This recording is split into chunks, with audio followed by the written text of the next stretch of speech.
ওয়েলকেও বলবো আমি, কারেক্ট। হ্যাঁ, এবার লিস্ট লিস্ট লম্বা হবে। লিস্ট তোমাকে হিরোইন হিরো সবকটা লিস্ট থাকবে। একদম একদম সবাইকে নিয়ে আসুন।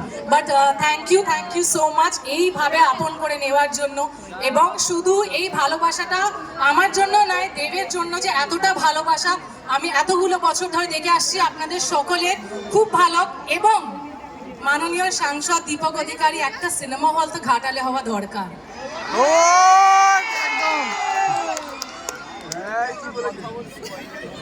পরের বছর আমার আসার আগে না রুক্মিণী, শোনো রুক্মিণী, তুমি ভুল কিছু বলনি, কিন্তু যবে থেকে ঘাটালের দায়িত্ব নিয়েছি বা নিয়েছিলাম, তখন থেকে ঘাটালে যে সবচেয়ে বড় দাবি ছিল ঘাটাল মাস্টার প্ল্যান। সিনেমা হলের থেকে বেশি দরকার ছিল তখন, তো সেই জন্য লড়েছি। ঘাটাল মাস্টার প্ল্যান এখন হচ্ছে, তো ডেফিনেটলি ঘাটাল মাস্টার প্ল্যান যখন হয়ে গেছে বা হচ্ছে, তারপরে এখন ভাবাই যায় একটা সিনেমা হলকে নিয়ে। কিন্তু